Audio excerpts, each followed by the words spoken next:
All right, welcome back. And now joining us is Blake Bowser, General Manager, Vice President of the Auto Club Famoso Raceway, coming off their biggest weekend of the year. Trash picker-upper this Trash week. picker-upper. Congratulations on another great event. Yeah, no, it was. And thanks to you guys. You guys were out there supporting us tremendously, and everything in the paper and on the site. And thank you. It all helps. It really was a spectacular weekend of racing, and you couldn't have asked for a couple better championship runs in Funny Car and Top Fuel. Yeah, and if we asked for anything better, we'd be greedy. You had great everything weather. Lined up. Yeah. You had great weather. You had a great Funny Car count, unbelievable car count. Yeah, 31, I believe. And then you had this crazy fun race in the finals of Top Fuel. Top Fuel, yeah. Both guys weren't lifting on that one. No. They were looking at each other, going down the track, and neither was going to lift. Let's go ahead and show off a few of these pictures we got. This is our double truck that we did on Monday. This is opening the paper on Monday, and to see Felix Adamo, our chief photographer, out there shooting on Sunday, and then Tom Mock, always out there. He's just crazy, wild man. He shot this stuff. This was his favorite photo, by the way, Griff. Go to the next one, Chris. There's the crowd. That's Blake's favorite picture. Yeah. That's Saturday, and what's interesting about the crowd was that in years the 4 years, first things I've seen it now. Right. They weren't as huddled in the one area close to the finish line. They were more in their seats this year than they have been in years past. But both sides of the track were packed. They were full. Yeah, no, it was standing room only, as we say. Yep. Standing room only. Let's go to this next picture here. And here's Mock's favorite picture, Mike Griffith. Tell me why. Tom said he likes this shot. I mean, it's Ron August coming off the line in the Forever Young top fielder, and he just likes it. You see the wheels up, and he just likes it. They had a great weekend. That car's starting to run real well. I thought Top Fuel was very entertaining. It was. Even though there wasn't. And we're going to hear from Cole Kuntz coming about that. We didn't get a full field, but the cars that were there were really good cars. It was fun to watch. And going through these pictures, you'll see Jim Murphy, who we didn't think was going to run maybe, right? He wasn't talking about not running? Well, he had some surgery in the offseason, okay, and he was worried about being ready, but he I guess he gutted it out, and he made it, so... Yeah, and then in all classes, I mean, just entertaining. I mean, this is part of the magic of this thing is to see these. I think this is what some people show, is just to see these cars run, in the different classes. Screaming Norwegian. Yeah. So just great stuff. I still dig all the names. I'm a fan first. I dig all the names, of the cars. Yeah, it's a great experience to see all these cars. And Tom did a great job of photographing these things. When we get down to the competition of the event, there was the man of the hour, Tony Bartone. The weekend, yeah. And the next picture will show you he was winning the Funny Car Championship. Yeah. And then just some of the great cars that were for the Funny Car field. What was your biggest takeaway from the weekend? Wow, just I say it every year. We're getting close to the event. I just wonder if everyone's going to show up, and then they do, and you're just like, wow, this is really happening, and that's it.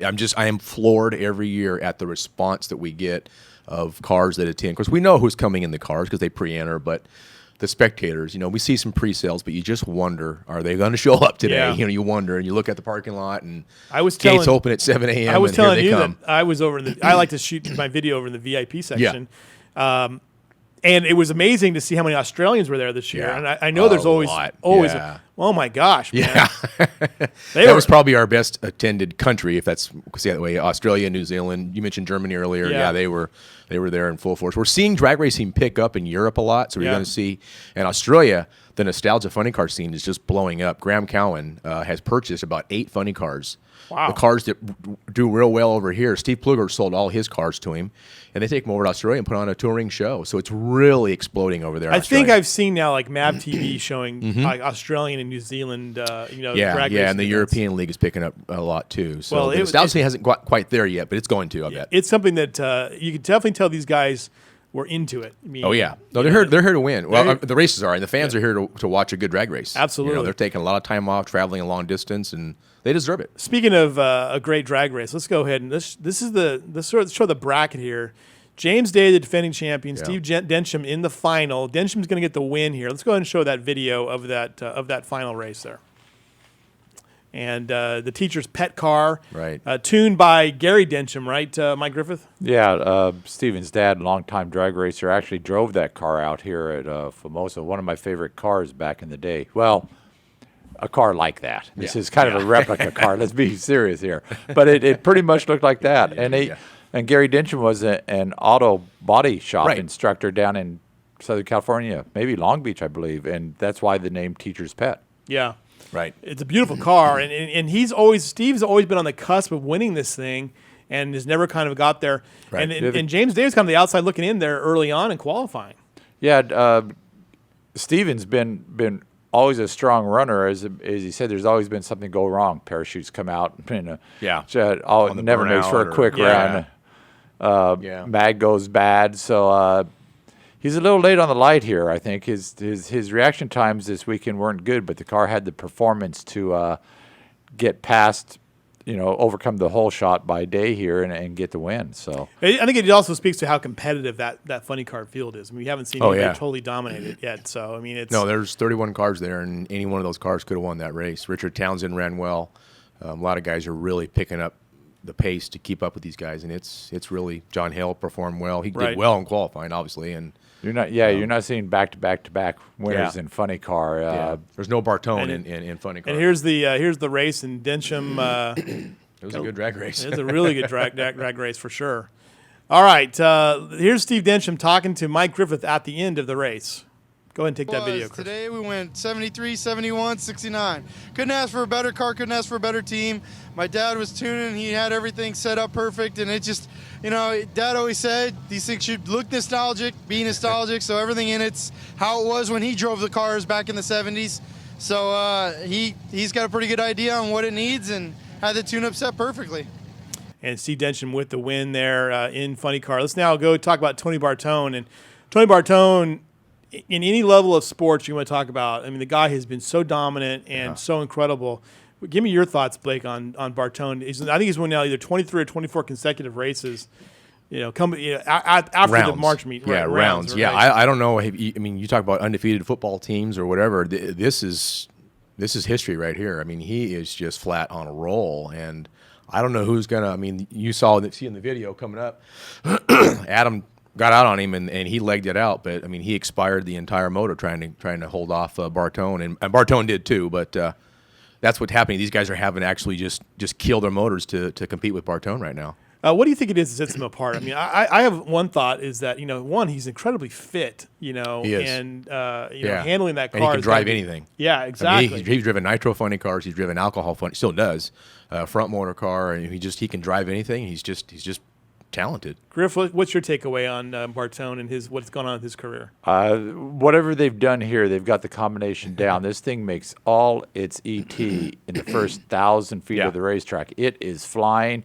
He's been shutting it off at 1,000 feet, 1,100 feet, coasting through at 555s, 558. Coasting. He's coasting 231 miles an hour, but he's coasting for a reason, because the thing's going to blow up if they run it much past 1,000 feet, as we're going to see right here. Yeah. So whatever they're doing, they've got the magic down from getting to point A to point B at 1,000 feet so quick that nobody can catch him. Yeah, well, they're playing poker. I mean, he's not showing his hand until he had to in this round. He had to show his hand. He had to go ahead and run that, 53, 270 miles an hour. That's why in the other runs, the mile per hour is way down. Like you said, Mike, he's lifting, so the mile per hour is the car's decelerating. There was a great question on from our Facebook friends asking if how did that compare to Garlett's last run in a front engine? Because Garlett's hit 270 in a front engine car, and this was 270. Pretty. I mean, the guy was basically saying that what Bartone has accomplished is not only historic as far as wins goes, but also historic as far as the speed goes. Yeah. I'd give the nod to Garlett's, though, because he did it on tracks that weren't as good. I mean, he did it back in the day where it was just, basically it was just, there's the video. They both spent some money trying to win that race. Absolutely. You know what, Chris, go ahead and show the explosions again, because you can just see how hard they were working here. And, Sorokin had him early on, and then, boom, there it goes. Yeah, he banged a blower there. Sorokin posted a video on his Facebook page, not a video, a screenshot. I believe it's probably from a Les Mayhew GoPro in the cockpit of Sorokin's car, and it's looking back up from the base of the steering wheel, looking up toward him, and you can see above him just nothing but orange flames over the cockpit. Right. It's a pretty cool shot, and Yeah. it'll give you an idea of what it's like to sit in the seat of one of these things and have it go kaboom. Well, here's Tony Bartone talking about that race. Final round. Adam Sorokin got up there. I staged first. He came in second. The lights came down. I was a little bit late. Worst light of the weekend in competition, which is not what you want to do in the final. 900,000 feet I looked over. Adam was right there. No letting up. Tried to drive it to the finish line. He blew up. I blew up. Got the win light. Sacrificed a lot of parts, but it's kind of worth it. Well, you know what? We don't mind the parts. We don't mind the work. We don't mind the money. The problem today is there's not that many blocks around like we run. We think the block is repairable at this point, which makes me very happy. All right, very good. That was Tony Bartone with He's the already win. thinking ahead. Already thinking ahead. We're going to go to Bowling Green, and we're going to get the parts figured out. We're going to make it work. But it did show that he Sorokin gave him a great run there. Oh, he did. Yeah, and credit to that team. That's a small block motor, out there running. That's tough And they to had do. blasted it. They had blasted an earlier block, right, Griff? coming into that. The round before they'd put Yeah. in the semifinals. I I think thought- it was the semifinals, 2 rounds. But they had put, it was the semifinals. It was the first round of the day the quarterfinals.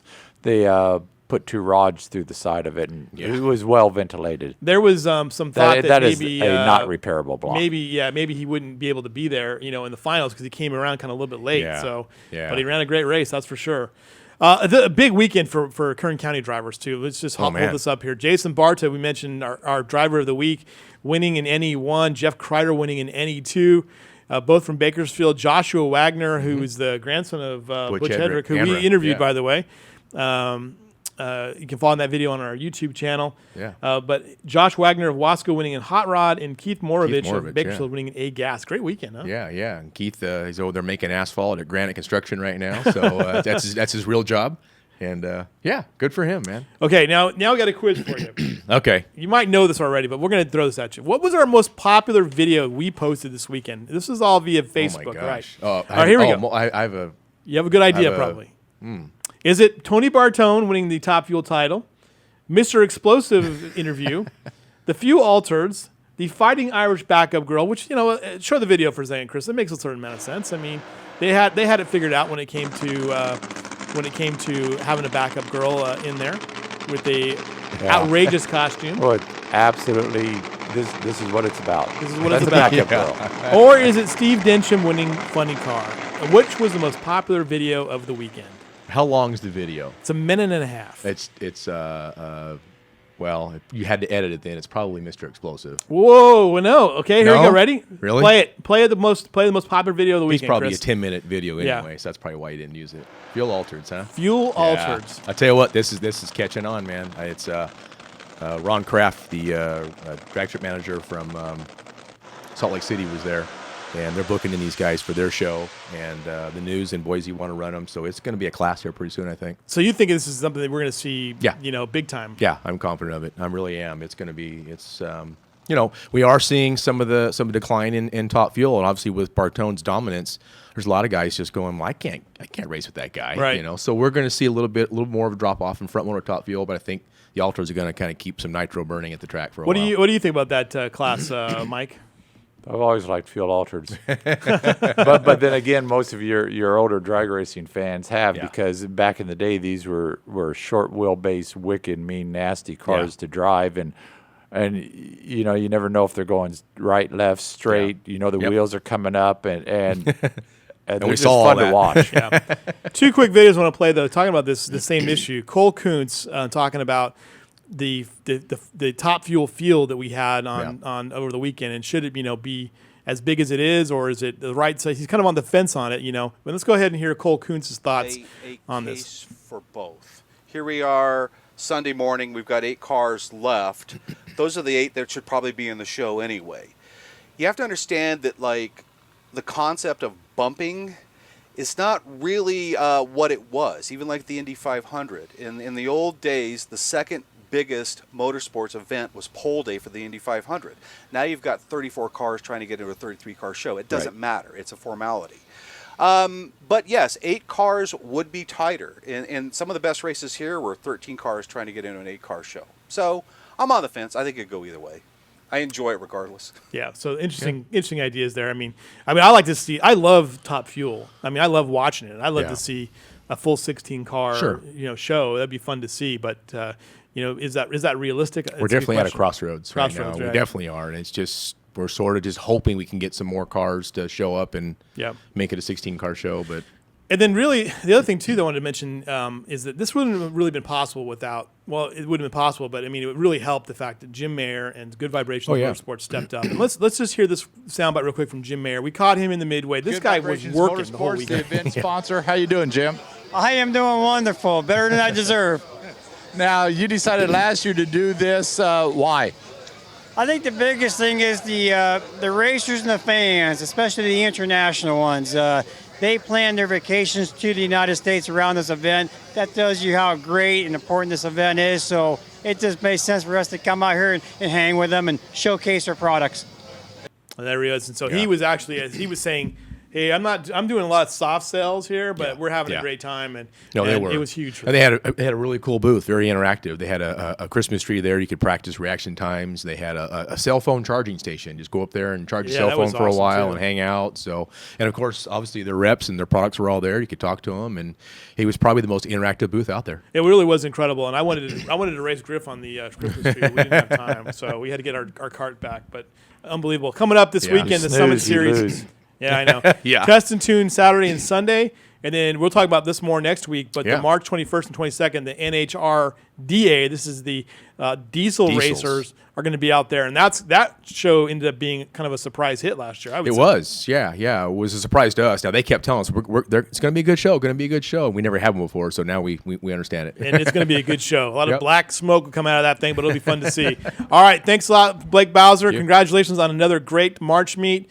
We'll probably get down off the high of that probably sometime next month, I would think. We start selling tickets in 6 months. More to talk about. All right, we'll be back with Scott Schweitzer of Bakersfield Speedway talking about their 70th season opener next here on the Bako Motorsports Power Hour.